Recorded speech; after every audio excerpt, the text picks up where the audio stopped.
For the first time since the pandemic began, the state now has benchmarks for when restrictions will be lifted. It's all tied to how many people get vaccinated. The first benchmark starts at 55%. Right now, the state's just under 50%. This is the amount of people who have received at least one dose of the vaccine. These benchmarks are when we hit a certain percentage, plus 14 days. So the process has 4 steps. The first is 55%. When we hit that mark, plus 2 weeks, people can return to work in their office buildings. At 60%, capacity changes go into effect, 25% for stadiums, banquet halls, and funeral homes, 50% for gyms. It also lifts the curfew on bars and restaurants. At 65%, all indoor capacity limits will be lifted. Social distancing will still be required. And once we hit 70%, all gathering and face mask orders will be lifted. And we are getting reaction to those benchmarks announced by the governor. News 8's Joe LaFurgey is live at LMCU Ballpark with more on that story. Joe?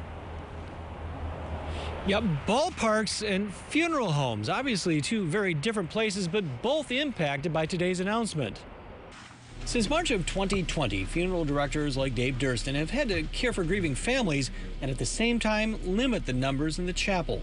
On average, we have about 150 chairs in here. Today, there are enough seats to accommodate 25 mourners, the flat number set for funeral homes by the state under COVID protocols.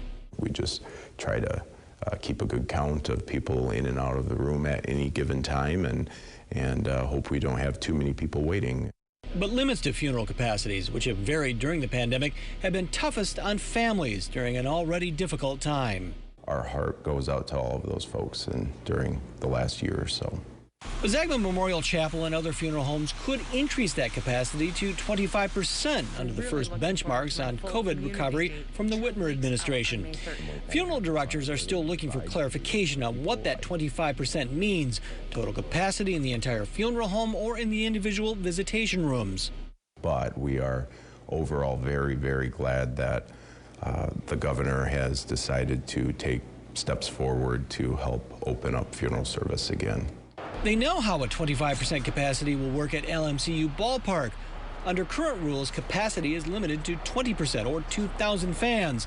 An additional 500 fans will be allowed in when vaccination rates reach 60%. And while 500 more may not seem like many, they will impact the Whitecaps' bottom line. 20% was okay.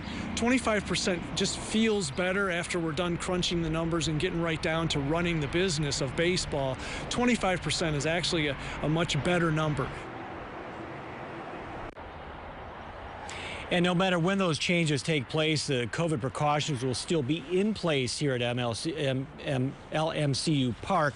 That includes obviously separating all the seats, and you'll have to wear a mask unless you're in one of those seats. Live in Comstock Park, Joe LaFurgey, News 8.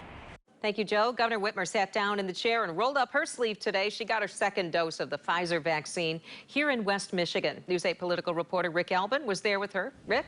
Susan, with a set of metrics in place that could be the roadmap to getting the state back to the economy back to a more normal place, Governor Whitmer is putting a big emphasis now on trying to persuade everybody to get vaccinated.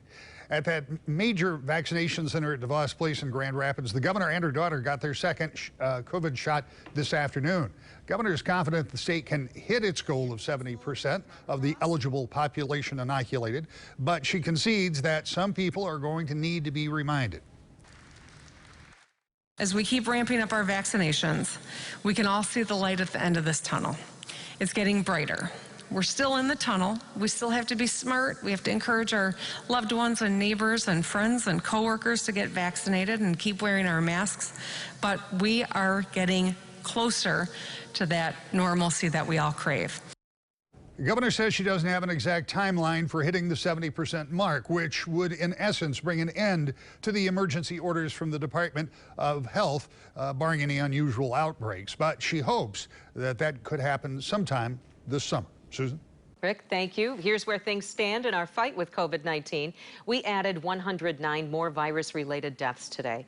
78 of those were from a check of old death certificates. Our daily average deaths this week, 7 less than last week. Our daily average of cases is also down. 3,600 were added today. Our average is about 1,200 lower than this time last week.